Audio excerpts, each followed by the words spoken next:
올라가니까 눈물이 왈칵 쏟아지더라고요. 그런데 거기에서 굉장히 그 위로를 많이 받았고, 저를 아마 괜찮다고 그래 주시는 것 같고, 그래서 한참 있는데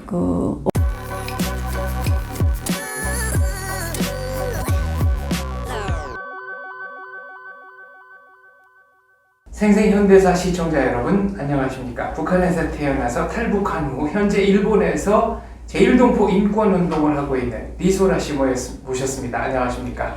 네, 안녕하십니까. 네. 최근에 박 대통령 묘소를 참배하셨다고요. 네. 그 얘기 좀 들려주십시오. 이번은 좀 마음을 좀 경건하게 하고 무조건 찾아뵈야 되겠다 하고 그날 일정은 다 빼두고, 그래서 그날을 잡아서 장원자 박사님한테서 그 장소를 소개받은 대로 찾아뵈었습니다. 지하철 타고 가셨습니까? 네. 지하철 타고 갔습니다. 그럼 동작역에서 내려서 네. 걸어가셨군요. 거기서도 빨간 주단이 네. 그 역에 돼 있더라고요. 그래서 처음에는 굉장히 당황했습니다. 그런데 여하튼 천천히 그 빨간 주단을 생전에 처음 밟아보지 않습니까? 빨간 주단을. 그러면서도 여하튼 천천히 마음을 정리하면서 그 빨간 주단을 조심히 밟으면서 그래 가서 입구를 나가니까 그 앞에서 꽃을 파시더라고요, 어르신이. 그래서 거기에 이제 꽃을 사가지고 그렇게 해서 이제 그 입구로 들어가서 안내원한테 길을 물어봐가지고 거기까지 걸어서 그 경사지로 걸어서 올라갔습니다. 꽃은 몇 개나 사셨습니까? 꽃은 3개 샀습니다. 네. 박정희 대통령님하고 유경수 대통령, 여사한테 드리고, 그 다음에 이승만 대통령님 묘소도 뵙자고, 그래 3개를 사가지고 올라갔습니다. 근데 이승만 대통령 묘소 사진은 없던데요? 보내주신 사진. 네. 박정희 대통령님 묘소에 가서 시간을 좀 너무 오래 좀 지체를 했습니다. 조금 좀 눈물도 나오고 요즘에 조금 활동상 힘들었던 부분도 있어서 그런지 생각보다 눈물이 많이 나오더라고요. 그래서 거기에 이제 사인도 하고 방명록에 이름도 적고 거기서 좀 많이 시간을 지체하고 거기에 이제 써 있는 글도 다 읽고 비도 많이 다 읽고 두 분에 관한 비가 양쪽에 이렇게 있어서 그걸 천천히 읽고, 그 다음에 거기에서 이제 많이 울기도 하고, 또 결의도 다지고, 새롭게. 그리고 가다 나니까, 사실은 시계를 보고, 현충원의 문을 닫기 한, 30분 전에 이제 박정희 대통령님 묘소에서 움직이면은 충분하리라고 생각해서, 그래 움직였는데 시간이 안 돼가지고 15분 전에 이제 도착을 했는데 거기 경비 서시는 분이 못 올라가신다 해서 그래 그 앞에 꽃만 놔드리고 인사는 못 드리고 그 사진도 찍어주실 분이 없어. 그 경비분한테 사진이라도 찍어달라니까 안 된다고 하셔서 그래 못 남기고 다음번에 뵙기로 하고 인사드리고 내려왔습니다. 박 대통령 묘소에 참배를 하실 때 어떤 마음이 드시던가요? 참 계단을 올라가는데 굉장히 다리가 처음엔 떨렸댔습니다. 제가 감히 박 대통령님, 박정희 대통령님 묘소에 인사를 그렇게 드려도 될런지 그러한 부분도 있었고요. 그러나 여하튼 이번에 꼭 인사를 드려야 되겠다고 일본에서부터 마음을 다졌기 때문에 그 계단 하나하나를 정말 힘들게 천천히 올라갔습니다. 그래 올라가서 이렇게 발자국 자리가 이렇게 있더라고요. 아마 거기에서부터 인사를 드리는 것 같습니다. 그래서 거기에 서서 먼저 인사를 드리고 다음번에 올라가니까 딱 그 앞에 또 발자국 자리가 있더라고요. 아마 거기에서 또 헌화를 하고 인사를 드리라는 그런 자리인 것 같습니다. 그리고 거기에서 멈춰서서 더 올라가려니까 거기는 못 올라간다고 안내하시는 분이 말씀하셔서 그래 거기에서 이제 꽃을 박정희 대통령님 쪽으로 하나 드리고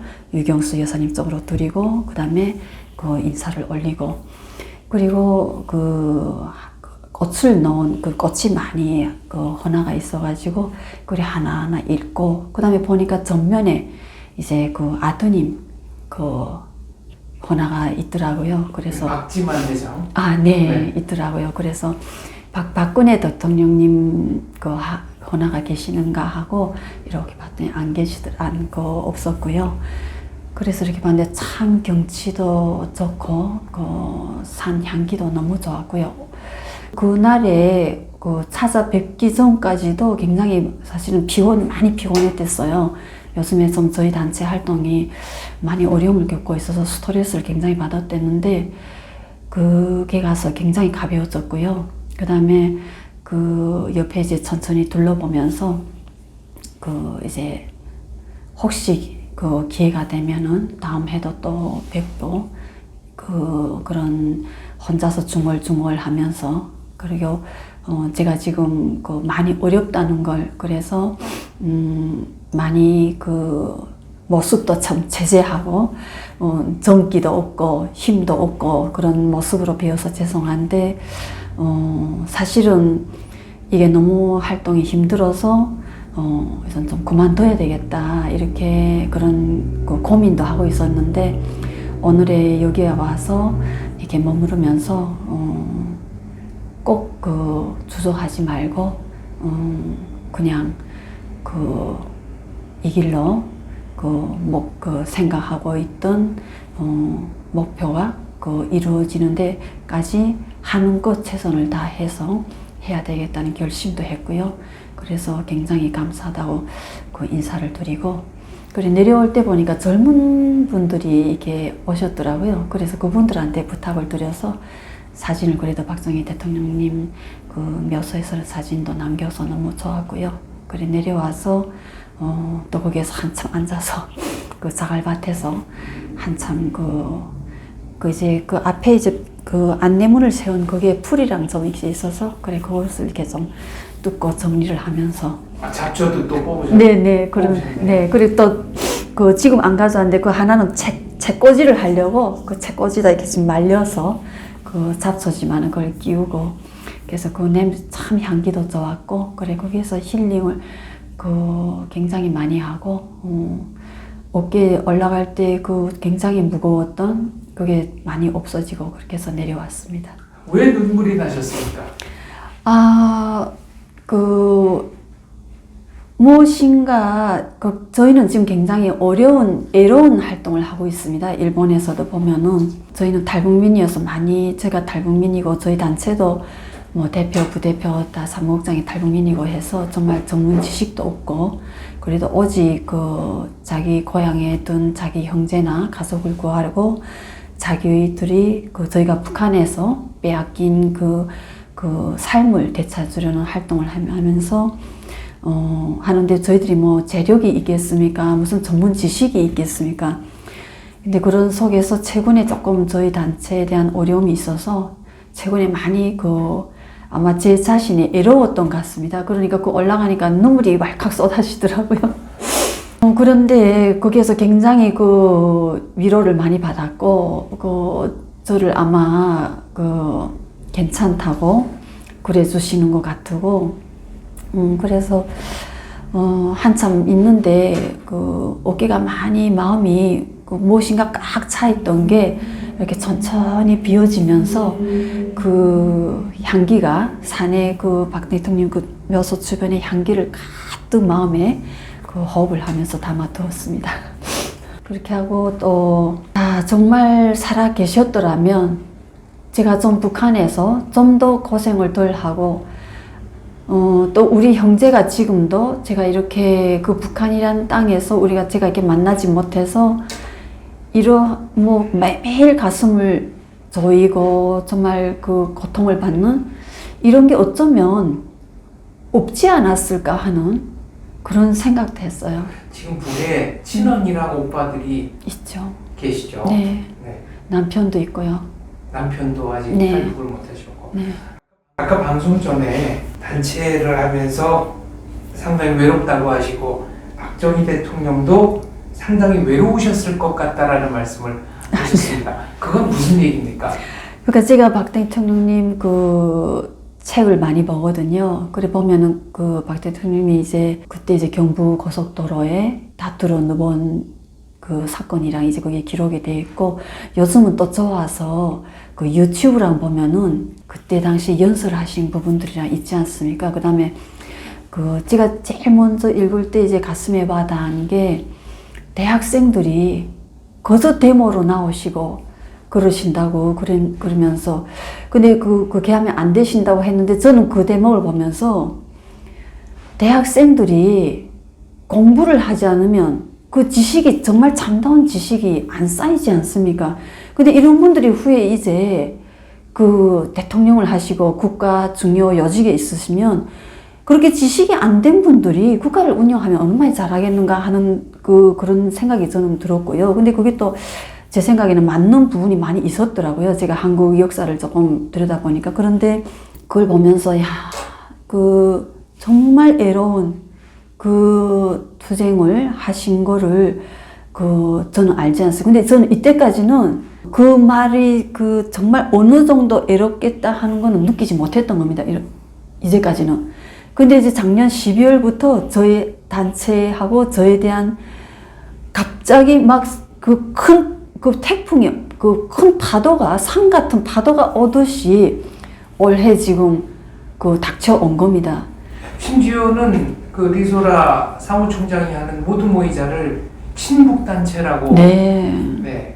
뭐랄까요. 네. 근거 없는 사실을 들어서 악선전하는 사람들도 있었습니다. 네, 저는 깜짝 놀란 게, 지난해 12월에 한국 국회 회의실에서 저희 단체를 진북단체라 하고, 뭐 저희 대표님을 단죄해야 된다고 막 외치시고, 저는 막 깜짝 놀란 겁니다. 그래서 지금 올해 와서 제가 이렇게 받은 이 애로움과 스트레스와 이걸 하면서, 박정희 대통령님은 정말 제가 다는 이해할 수 없어도 얼마나 힘드셨겠는가 하는 걸, 애로움과 스트레스와 속에서도 우리 백성들을 위해서 포기하지 않고, 그게 전 너무, 그거는 여느 일반 분들이 하실 수 있는 게 아니거든요. 왜? 저도 지금 이거 내한테 무슨 큰 돈이 떨어지는 일도 아닌데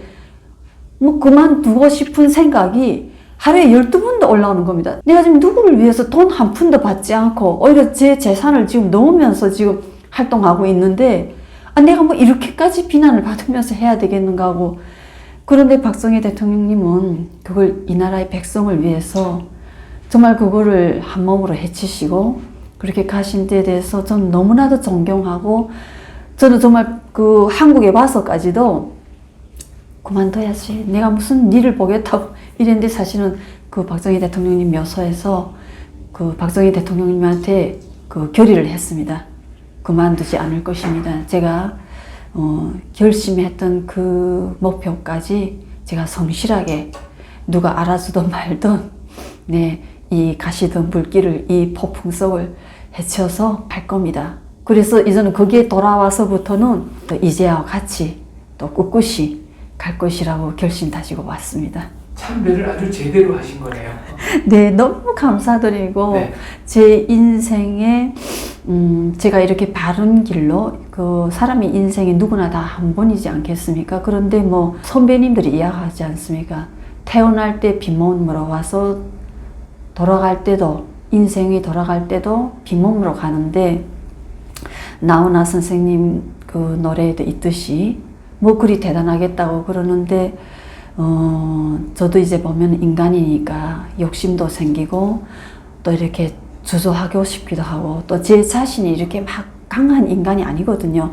저는 항상 조용한 데를 좋아하고 이렇게 활동적인 활동을 뭐 할 성격도 아니고 그랬는데, 정말 이렇게 북한 인권이라는 한 모퉁이, 북송제일교포라는 인권이라는 한 모퉁이를 저를 다시금 조금이라도 이러한 일에 기여하게끔 또 등을 떠밀어 주신 데 대해서 뭐 너무 감사하게 생각하고요. 네.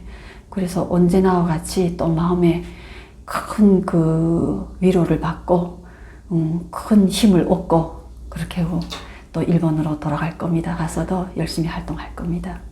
그러니까 박정희 대통령의 경우에 본인은 미래가 이렇게 예측이 되는데 다른 사람들은 그걸 모르고 그걸 당장 어떻게 버선목 비기듯이 해서 보여줄 수는 없고 네. 그런 면에서 선각자로서 상당히 외로웠을 거다 이런 말씀이시네요. 네, 그렇습니다. 그러니까 다른 사람들은 아마 저는 박정희 대통령님이 우리가 그 하늘이 준 그 우리한테는 정말 운인이었다 생각하는 게 박정희 대통령님이 그 애로운 길을 헤치시면서 꿋꿋이 갈 수 있었던 게 본인의 희생과 이 투쟁이 꼭 한국의 우리 백성들한테 미래에는 어떤 영향을 그 그림이 그 어떤 생활이 펼쳐질 거라는 거를 박정희 대통령이 그 그림이 보여줬던 것 같아요. 저는 그렇게 생각하거든요. 그러니까 꿋꿋이 갈 수 있는 겁니다. 그런데 다른 사람들은 그걸 볼 수 없다고 저도 같거든요. 지금 제일 겁이 나는 부분이 내가 진짜 이게 내가 가는 목적지가 이게 정말 이게 북한 인권을 개선하는 길로 내가 가고 있는가? 이러한 그게 있어요. 그러니까 저도 이제 북한에서 많은 어려움을 겪었지 않습니까? 그런데 여러분들이 아마 기차 동굴이라는 걸 걸어본 분이 아마 한국에 몇 분 안 계실 겁니다. 기차 터널이요? 터널. 네. 북한은 전기가 멎어서기 때문에 그 동굴 안에서 이제 갑자기 이렇게 동굴 입구에서 멎어서 그러니까 저쪽으로 그 동굴 통과해서 그 가야 되는데 그 동굴 입구에서 전기가 끊겨서 멎어서면 한 달도 멎어서지 않았어요. 그럼 어떻게 해요? 그 동굴을 뚫고 그 터널을 걸어서 그 목적지로 가야지. 거기 앉아서 뭐 그 산이 가뜩한 데서 굶어 죽잖아요. 그러니까 저희는 그 동굴을 그 터널을 걸어서 가는 겁니다. 그때 어떤 심정인지 아세요? 그 터널의 끝에는 이 기차니까 분명 그 터널이 마지막 끝에 이제 그 터널이 끝나는 데가 있겠죠. 네. 그런데도 그 터널 입구에 그 시꺼멓지 않습니까? 겁이 납니다. 그 터널을 그 남성분들도 들어갔다가 그 새까만 터널에 돌아옵니다. 그래서 돌아가십니다. 자기 목적지는 원래 저쪽으로 가자 했던데 돌아서 자기 집이나 다시 그곳으로 돌아가시는 거예요. 근데 저는 그때도 멈춰섰다가 내 가족이 이거 포기하면 내 가족의 아이들을 굶겨야 되는데 그러니까 가는 겁니다. 그런데 그때도 보세요. 그 터널을 언젠가는 그 터널이 끝이 있다는 걸 아는데도 그 무서운 터널을 못 가는 겁니다. 근데 그분이 그 애로운 길을 본인이 한 번도 경험해 본 적도 없고 아무것도 없잖아요. 조선 역사에 한반도의 역사에 뭐 먼저 한 무슨 사례가 있는 거 아니지 않습니까? 그걸 하셨을 때 얼마나 무서움도 있었겠고 그걸 누구도 찬성하는 것보다는 반대를 하는 분들이 더 많으셨는데 그걸 얼마나 어려워서 그런데 제가 굉장히 놀라운 게 박정희 대통령님한테는 그 그림이 보이셨구나. 근데 그게 뭔가 하면 저는 백성에 대한 사랑이라고 생각하거든요. 그 사랑이 없으면 정말 무한한 욕심이 없는 아무런 대가도 바라지 않는 그 무한한 사랑이 박정희 대통령님한테는 자기의 지금의 이 애로움과 이 어려움과 그걸 넘어서면은 우리 백성들한테 어떤 현실이 차려진다는 그 그림이 아마 보이셨던 것 같아요. 숙명적 가난으로부터 벗어날 수 있다. 요 단계를 넘어서면 적어도 이 땅에서 굶어 죽는 사람은 없다. 이제 없앨 네. 수 있다. 이런 네. 신념이 있으셨다. 이런 말씀이시네요. 확고하신 겁니다. 확고하지 않고는 못합니다. 왜 그러냐면 저를 보십시오. 저는 활동을 시작할 때 북한 인권이라는 거대한 말로 시작하지 않았어요. 저는 우리 형제, 그 다음에 제 남편, 이 사람들을 구해내야 되겠다. 왜? 저는 북한이라는 사회를 살아서 온 사람이 아닙니까? 그 땅의 일분이 얼마나 치욕이고 고통인가라는 걸 제가 아는 겁니다. 그런데 거기에 제 형제가 있는 겁니다. 그러니까 저는 내가 해야 되겠군. 내 형제 목숨을 내가 구하지 않으면 누가 구하겠습니까? 그래서 제가 하면은 저를 도와서 제 형제 목숨을 구하겠는데 도와주세요. 이렇게도 할 수 있는 겁니다. 그래 했는데도 저는 제 형제 목숨을 구하는데도 저는 어떨 때는 막 지치는 겁니다. 아, 내가 이거 이렇게 해야 되나? 그 어떨 때는 못 하지 아세요? 거기서 우리 형제가 그대로 있는 건 뭐 그들이 운명이라고 할까? 이게 자기 변명을 하는 거예요. 자기를 위안시키는 거예요. 어쩔 수 없다. 네네. 할 만큼 했다. 네네네, 그렇게. 자기 형제들이 목숨이잖아요. 그런데도 저는 그렇게 생각이 드는 겁니다. 너무 힘드니까. 그런데 그분은 아니시잖아요. 저는 제 형제 목숨인데도 이렇게 그만두려 하는데 그분은 꿋꿋이 그 공약을 어기고 다음번 대선에 이제 나가셔서 할 때 그 군부 안에서도 이건 공약하고 다르다고 막 핍박을 하셨잖아요. 그런 데서도 그 꿋꿋이 그 아주 지혜롭게 그걸 넘기시고 그래서 저는 지금도 그 지혜를 많이 받습니다. 저번에 저희 생생현대사 방송을 할 때 박정희 대통령은 우리 민족의 햇님이다라는 말씀을 하셨습니다. 네, 저는 여러분들이 햇님이라는 걸 개념을 어느 정도 크게 이미지를 가지고 계실지 모르겠는데 저는 지금도 같으지만은 북한에서 그 햇님이라는 게 제 목숨을 몇 번도 구했거든요. 그 이제 예를 들면 제가 이제 대학을 다닐 때 교도대라는 걸 나갑니다. 그 북한은 대학생들이 이제 예비 군인이어서 6개월 동안에 이제 군사 훈련을 받으러 가는데 저는 겨울에 갔거든요. 그래 겨울에 가면은 얼마나 춥습니까? 영하가 아닙니까? 영하. 그렇죠. 북한 추위는 남쪽하고는 또 다르죠. 또 다르죠. 그때도 뭐 지구온난화가 생겨서 제가 어릴 때 이제 10살 전에 때는 영하 한 20도, 30도 보통 이랬지만 제가 이제 10년 후 대학에서 이제 교도대라는 걸 갈 때는 그래도 뭐 마이너스 30도까지, 영하 30도까지는 아니더라도 보통 뭐 영하 10도는 떨어지거든요. 근데 그런데 이제 우려 뭐 난방이 하나도 없지 않습니까? 그러면 온 밤 떨다가 그 아침에 해가 딱 뜨면은 그 햇님이 떡을 향해서 등을 대는 겁니다, 제가. 그때부터 이제 등 메고 나면 왜 등부터 대는가 하면 여러분들이 이제 얼어보면 이 등이 강직이 딱 오거든요. 이 등이 강직이 딱 오면 이 손발이 움직여지지 않아요. 그래서 등부터 녹여야 되는 겁니다. 이 등에서부터 이 강직이 와서 이 목까지 굳어지면 이 입도 벌려지기 힘들거든요. 근데 이제 아침에 이제 체조를 시키니까 입은 벌려지는데 등이 막 아픈 겁니다. 그래서 등부터 돌려서 그래 햇빛이 싹 스며들면서 이 몸 안에 있죠. 여러분들이 이렇게 물에 이제 잉크방울 떨면 이렇게 퍼져나가잖아요. 똑같습니다. 등에서부터 햇빛이 닿은 순간부터 이게 싹 녹아가거든요.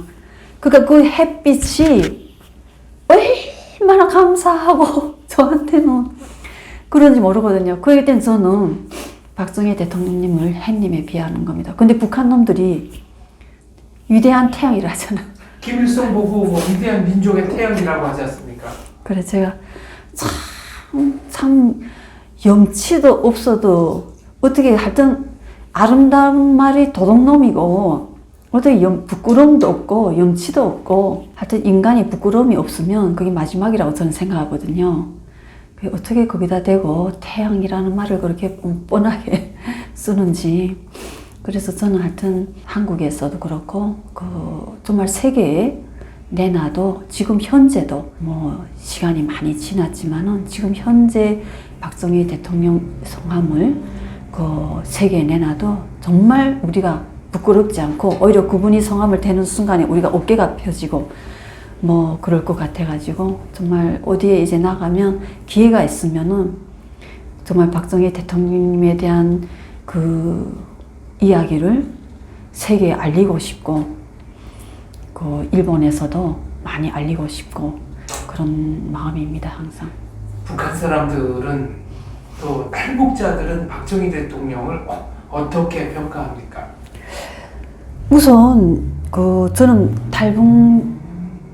탈북민들하고 박정희 대통령님에 대한 이야기를 잘 하지를 않습니다. 그러니까 왜냐하면 오히려 이분에 대한 시각이 너무나도 차이 나면 상대방한테서 나오는 말이 너무 험하면 그분에 대한 너무나도 큰 모독이 될 것 같고 그래서 저는 우리가 위대한 위인을 이야기할 때 본인들이 그분이 성함을 이 입에 올릴 수 있는 자격까지 되는가 하는 거를 저는 조금 생각해 봐야 된다고 생각하는 부분이 있어서 저는 이렇게 말하면 욕하시는 분들이 많겠죠. 그렇지만은 박정희 대통령님에 관해서 이야기하실 때는 좀 몸도 이렇게 좀 경건하게 차림새도 좀 바로 하고 이렇게 좀 이야기했으면 좋은 부분이 있어서 많이 망설이게 되는 부분이 있는 것 같습니다.